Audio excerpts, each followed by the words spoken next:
जय श्री कृष्ण।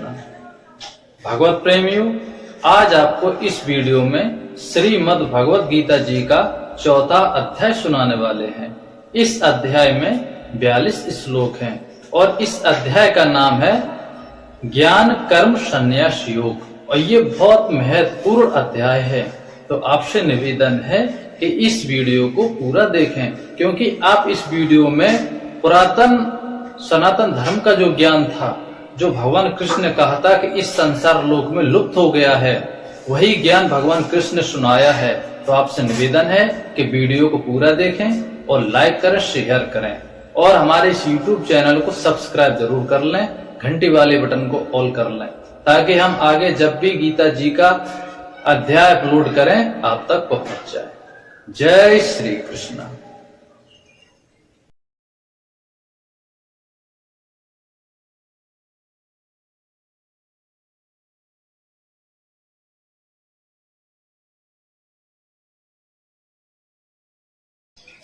इसके उपरांत श्री कृष्ण महाराज बोले, हे अर्जुन, मैंने इस अविनाशी योग को कल्प के आदि में सूर्य के प्रति कहा था और सूर्य ने अपने पुत्र मनु के प्रति कहा और मनु ने अपने पुत्र राजा इक्ष्वाकु के प्रति कहा।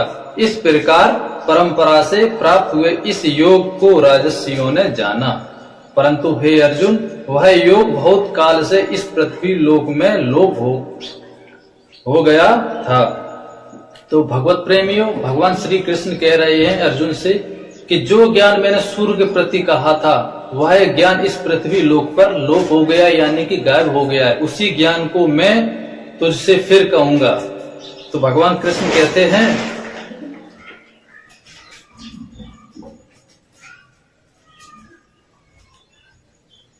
भगवान श्री कृष्ण कहते हैं, वही यह पुरातन योग अब मैंने तेरे लिए वर्णन किया है, क्योंकि तू मेरा भक्त और प्रिय सखा है, इसलिए। तथा यह योग बहुत उत्तम और रहस्य अर्थात अति मर्म का विषय है।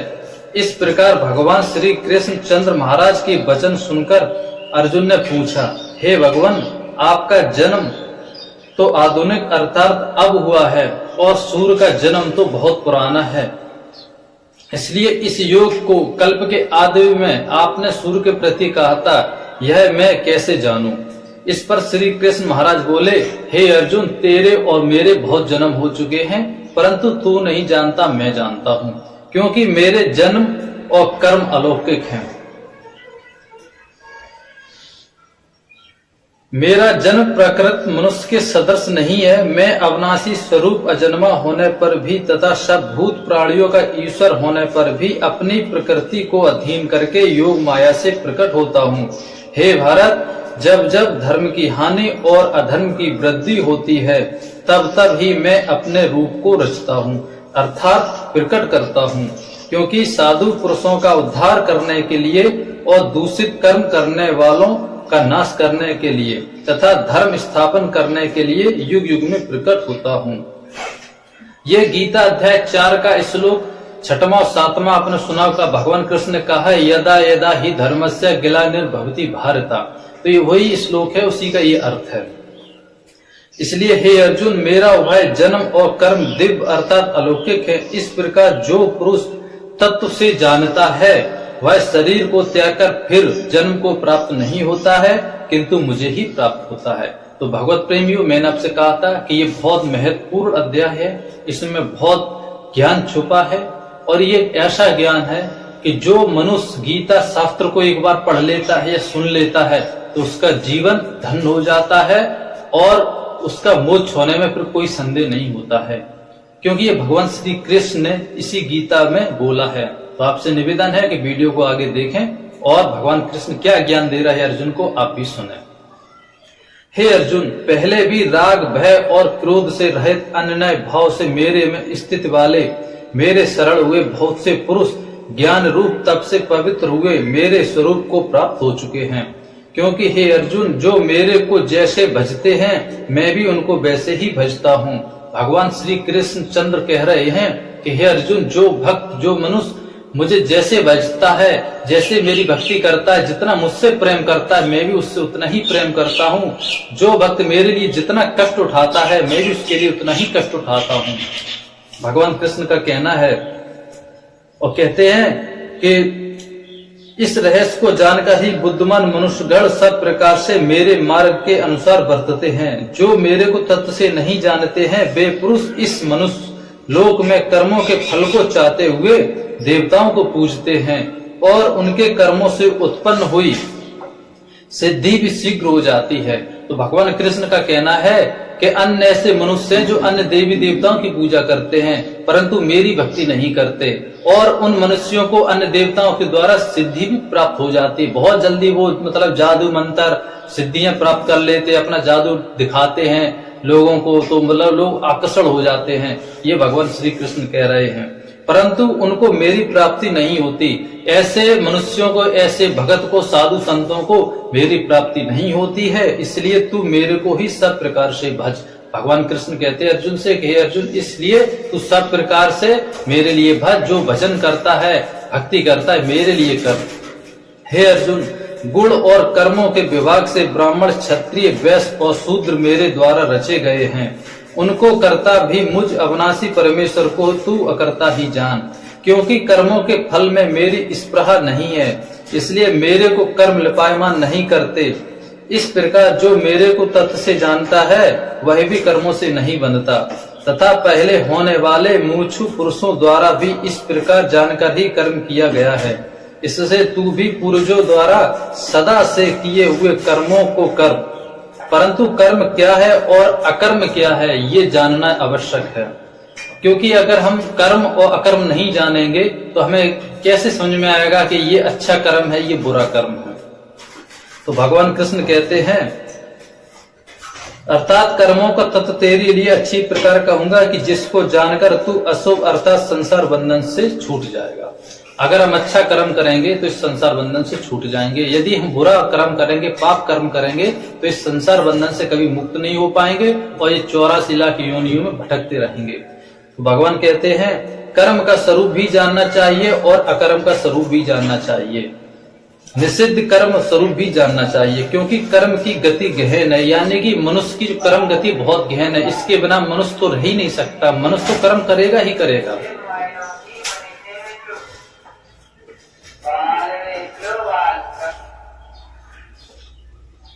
जो पुरुष कर्म में अर्थात अहंकार रहित की हुई संपूर्ण चेष्टाओं में अकर्म अर्थात वास्तव में उनका ना होना पना देखे, और जो पुरुष अकर्म में अर्थात अज्ञानी पुरुष द्वारा किए हुए संपूर्ण क्रियाओं के त्याग में भी कर्म अर्थात त्याग रूप क्रियाओं को देखे, वह पुरुष मनुष्य में बुद्धिमान है और वह योगी संपूर्ण कर्मों का करने वाला है।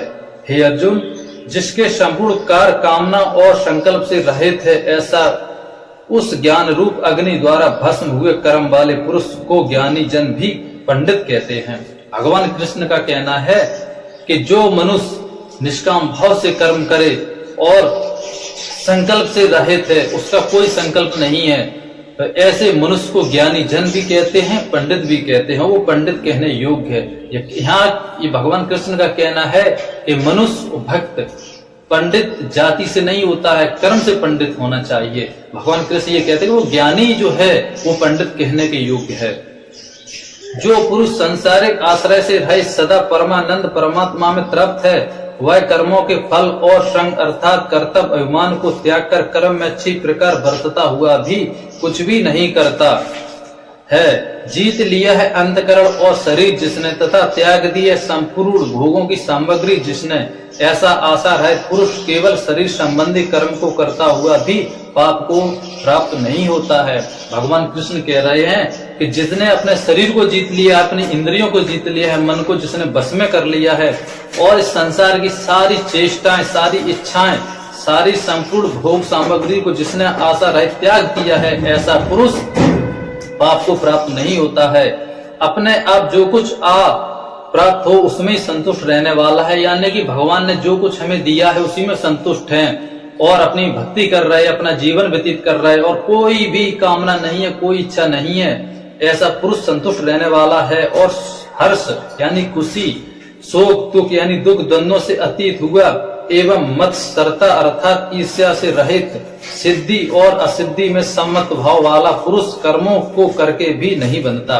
भगवान कृष्ण का कहना है कि जो दुख और सुख से परे है, जो सिद्धि और सिद्धि से संभाव है, यानी कि हमें भगवान की भक्ति, अरे भगवान ने मुझे ये नहीं दिया, भगवान ने कोई शक्ति नहीं दी, इससे उससे कोई मतलब नहीं है। वो सिर्फ भक्ति कर रहा है ईश्वर की, उसे सिद्धि मिले या न मिले, उसे भक्ति का फल मिले या ना मिले, वो निष्काम भाव से भक्ति कर रहा है, उसकी कोई आशा नहीं है।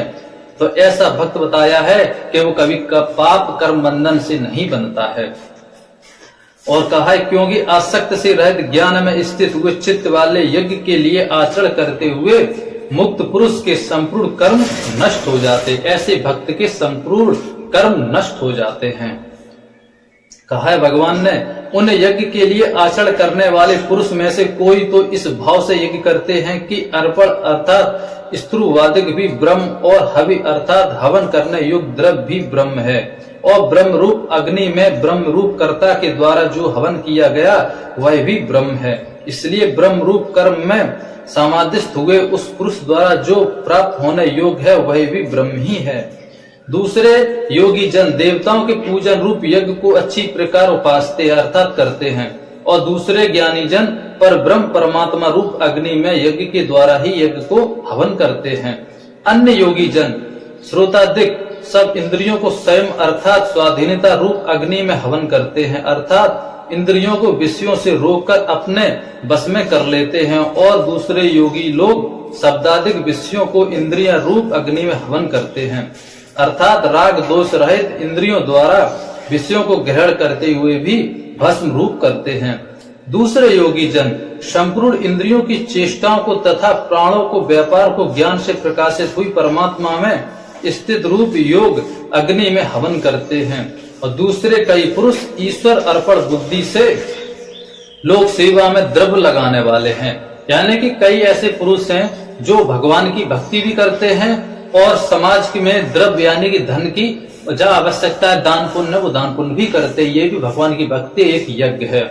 और कई साधु संत ऐसे होते हैं अपने इंद्रियों को बस में करके ईश्वर में ध्यान लगाते हैं, और कई ऐसे योगी जन हैं जो अपनी सभी कर्म इच्छा सब त्याग देते हैं, सिर्फ ईश्वर की भक्ति करते हैं, लेकिन वो पाखंड नहीं करते हैं, सिद्धि समाधि नहीं करते, सिर्फ मंदिर है कहीं भगवान का स्थान है वहां जा रहते हैं, भगवान की भक्ति करते, अपना भोजन पकाते हैं और मंदिर की साफ सफाई करते हैं। ये ऐसे भी योगी जन है। तो भगवान कृष्ण यही कह रहे हैं, और कह रहे हैं दूसरे योगी जन अपान वायु में प्राण वायु को हवन करते हैं, वैसे ही अन्य योगी जन प्राण वायु में अपान वायु को हवन करते हैं, तथा अन्य योगी जन प्राण और अपान की गति को रोककर प्राणायाम प्रायर्थ होते हुए दूसरे अनामत आहार करने वाले योगी जन प्राणों को प्राणों में ही हवन करते हैं। देखिए, एक अपनी अपान वायु और प्राण वायु होती है। अपान वायु जो होती है कार्बन डाइऑक्साइड जिसे हम बाहर छोड़ते हैं, और जो प्राण वायु होती है ऑक्सीजन जिसे हम अंदर ग्रहण करते हैं। तो इन पे ध्यान रखते हैं। जैसे कोई मंत्र होता है, अब ये मैं आपको खुल के नहीं बता सकता, मंत्र होता है तो वायु श्वास और श्वास के हिसाब से जाप होता है। तो यही कहना है कि जैसे कोई साधु संत होते वो ध्यान योग करते, समाधि लगाते हैं, तो श्वास और श्वास को रोककर यानी कि उस पर ध्यान रखते हुए उस मंत्र का जाप करते हैं। ये अपान वायु और प्राण वायु बताई गई है। तो अब मैं आपको आगे बताना चाहूंगा कि इस प्रकार यज्ञों द्वारा नाश हो गया पाप जिनका, ऐसे साधु संत जो अपान वायु प्राण वायु पे ध्यान केंद्रित करते हुए मंत्र द्वारा, जो मंत्र होता है जो गुरु देते हैं उनके, उस मंत्र का जाप करते हैं, उनके सभी पाप नष्ट हो जाते हैं। लिखा है कि इस प्रकार यज्ञों द्वारा नाश हो गया है पाप जिनका, ऐसे यह सब ही पुरुष यज्ञों को जानने वाले हैं। हे कुरुश्रेष्ठ अर्जुन, यज्ञों के परिणाम रूप ज्ञान रूप अमृत को भोगने वाले योगी जन सनातन पर ब्रह्म परमात्मा को प्राप्त होते हैं। और यज्ञ रहित पुरुष को यह मनुष्य लोक भी सुखदायक नहीं है, तो फिर परलोक सुखदायक कैसे होगा। भगवान कृष्ण कहते हैं कि जो भक्ति नहीं करता है, मंत्र जाप नहीं करता है, मेरी भजन पूजा पाठ नहीं करता है, तो उस मनुष्य के ये मतलब मनुष्य लोक सुखदायक नहीं है, ये संसार सुखदायक नहीं है, पृथ्वी लोक सुखदायक नहीं है, तो फिर स्वर्ग लोक कैसे सुखदायक होगा। ना उसे यहाँ शांति मिलेगी, ना परलोक में शांति मिलेगी। ऐसे बहुत प्रकार के यज्ञ वेद की वाणी में विस्तार किए गए हैं, उन सब को शरीर, मन और इंद्रियों की क्रिया द्वारा ही उत्पन्न होने वाले जान। इस प्रकार तत्व से जानकर निष्काम कर्मयोग द्वारा संसार बंधन से मुक्त हो जाएगा। हे अर्जुन, सांसारिक वस्तुओं से सिद्ध होने वाले यज्ञ से ज्ञान रूप यज्ञ सब प्रकार से श्रेष्ठ है, क्योंकि हे पार्थ, संपूर्ण यावर मात्र कर्म ज्ञान में शेष होते हैं, अर्थात ज्ञान उनकी पराकाष्ठा है। इसलिए तत्व को जानने वाले ज्ञानी पुरुषों से भली प्रकार दंडवत प्रणाम करके निष्कपट भाव से उस ज्ञान को जान। वे मर्म को जानने वाले ज्ञानी जन तुझे उस ज्ञान का उपदेश करेंगे। भगवान श्री कृष्ण अर्जुन से कहते हैं कि हे अर्जुन, तू तत्वदर्शी संत की खोज कर, जिसे मतलब तत्वदर्शी संत कौन होता है, पहले मैं आपको ये बता दूं। तत्वदर्शी संत वो होता है जिसे अपने, जैसे हमारे जो वेद होते हैं, 4 वेद, 6 शास्त्र, 18 पुराण है, इनका संपूर्ण ज्ञान होना चाहिए। ये नहीं है कि खाली एक वेद को रट लिया तो हम ज्ञानी हो गए, हम तत्वदर्शी संत हो गए। तत्वदर्शी संत वो होता है जिसे हमारे वेद शास्त्रों का पूर्ण अध्ययन हो, कंठस्थ याद हो और वेद शास्त्रों का उन्हें अच्छी तरीके से अर्थ आता हो, वेद शास्त्रों का अच्छी तरीके से उनको ज्ञान प्राप्त होना चाहिए। ऐसे संत को तत्वदर्शी संत कहते हैं। तो यही कहा है, और उनसे कहा है कि ऐसे संत से मिलो निष्कपट भाव से, निष्काम भाव से, निष्कपट भाव से उनको प्रणाम करो, दंडवत प्रणाम करो और उस ज्ञान को जानो। वो ज्ञानी जन लिखा है कि जिसको जानकर तू इस प्रकार मुख को प्राप्त नहीं होगा। वे मर्म को जानने वाले ज्ञानी जन तुझे उस ज्ञान का उपदेश करेंगे। वो जो संत हैं, तत्वदर्शी संत है, ज्ञानी है, वो उस ज्ञान का उपदेश करेंगे कि जिसको जानकर तू फिर इस प्रकार मोह को प्राप्त नहीं होगा। और हे अर्जुन, जिस ज्ञान के द्वारा सर्वव्यापी अनंत चेतन रूप हुआ अपने अंतर्गत समस्त बुद्धि के आधार संपूर्ण भूतों को देखेगा और उसके उपरांत मेरे में अर्थात सच्चिदानंद गंध स्वरूप में एक ही भाव हुआ सच्चिदानंद में ही देखेगा। यदि तू सब पापियों से भी अधिक पाप करने वाला है तो भी इस ज्ञान रूप नौका द्वारा निसंदेह संसार से तर जाएगा। भगवान कृष्ण का कहना है कि जब तक तुम तत्वदर्शी संत की खोज नहीं करोगे, जब तक तत्वदर्शी संत से ज्ञान प्राप्त नहीं करोगे, तब तक तुम इस संसार से नहीं निकल पाओगे। और यदि तुमने तत्वदर्शी संत की खोज कर ली और वो ज्ञान प्राप्त कर लिया तत्वदर्शी संत से, तो भगवान कृष्ण कहते हैं कि तुम जैसे एक नाव इस पार से उस पार पहुंचा देती है। कोई यात्री होता है ना, तो नाव में जैसे होती है नदी में नाव, तो इस पार यात्री बैठा होता है तो नाव में बैठ के उस पार चला जाता है। ठीक इसी प्रकार मनुष्य भी उस ज्ञान को प्राप्त करके इस संसार समुद्र से हमेशा के लिए चला जाएगा, तर जाएगा। और लिखा है कि यदि तू सब पापियों में भी अधिक पाप करने वाला है तो भी ज्ञान रूप नौका द्वारा निसंदेह संपूर्ण पापों को अच्छी प्रकार तर जाएगा। हे अर्जुन, जैसे प्रज्वलित अग्नि ईंधन को भस्म कर देता है, वैसे ही ज्ञान रूप अग्नि संपूर्ण कर्मों को भस्म कर देता है। भगवान कृष्ण का कहना है कि जैसे लकड़ी होती है ना, तो आग, चाहे कितनी भी लकड़ी आग लगा दो तो एकदम भस्म हो जाती, जल के राख हो जाती है। ठीक इसी प्रकार उस ज्ञान के द्वारा मनुष्य के सभी पाप कर्म मतलब जल के राख हो जाते हैं, पाप कर्म नष्ट हो जाते हैं। इसलिए इस संसार में ज्ञान के समान पवित्र करने वाला निसंदेह कुछ भी नहीं है। यानी कि इस संसार में उस ज्ञान के अलावा कोई ऐसा ज्ञान नहीं है, पवित्र कोई ऐसा ज्ञान नहीं है जिससे तुम्हें इस संसार से निकाल सके। सिर्फ ज्ञान ही है, पवित्र ज्ञान, जो तुम्हें इस संसार से निकाल देगा और ये जन्म मरण से, दुख से छुटकारा दिलाएगा। और भगवान कहते हैं कि उस ज्ञान को कितने ही काल से अपने आप समत बुद्ध रूप योग के द्वारा अच्छी प्रकार शुद्धांतकरण हुआ पुरुष आत्मा में अनुभव करता है। हे अर्जुन, जितेंद्रिय तत्पर हुआ श्रद्धावान पुरुष ज्ञान को प्राप्त होता है। ज्ञान को प्राप्त होकर तत्क्षण भगवत प्राप्ति रूप परम शांति को प्राप्त हो जाता है। हे अर्जुन, भगवत विषयों के न जानने वाला तथा श्रद्धा रहित और संशय युक्त पुरुष परमार्थ से भ्रष्ट हो जाता है। उन्हें में भी संशय युक्त पुरुष के लिए ना तो सुख है और ना यह लोक है और ना परलोक है, अर्थात यह लोक और परलोक दोनों ही उसके लिए भ्रष्ट हो जाते हैं। भगवान कृष्ण का कहना है कि जो भक्ति नहीं करता है, इस ज्ञान को स्वीकार नहीं करता है और मेरे बताया जो भगवान कृष्ण जो ज्ञान बताया इस ज्ञान के अनुसार नहीं चलता है, तो उसको ये मनुष्य लोक और परलोक और देवलोक सब भ्रष्ट हो जाते हैं, फिर उसका कोई मतलब नहीं निकलता है जीवन का। भगवान कृष्ण कहते हैं कि हे धनंजय, समत बुद्ध रूप योग द्वारा भगवत दर्पण कर दिए हैं संपूर्ण कर्म जिसने, और ज्ञान द्वारा नष्ट हो गए हैं सब संशय जिसके। ऐसे परमात्म परायण पुरुष को कर्म बंधन नहीं बांधते हैं। इससे हे भरतवंशी अर्जुन, तू समत बुद्ध रूप योग में स्थित हो और अज्ञान से उत्पन्न हुए हृदय में स्थित इस अपने संशय को ज्ञान रूप तलवार द्वारा छेदन करके युद्ध के लिए खड़ा हो। भगवान कृष्ण कह रहा है इस मोह माया को त्यागो और अज्ञान को खत्म करो और हृदय में स्थित इस अपने संशय को ज्ञान रूप तलवार के द्वारा छेदन करो और युद्ध के लिए तैयार हो। यानी मोह माया त्यागो, सीधा युद्ध करो, अपने धर्म का पालन करो। तो ये था चौथा अध्याय जो मैंने आपको सुनाया। इसमें 42 श्लोक हैं। जय श्री कृष्ण।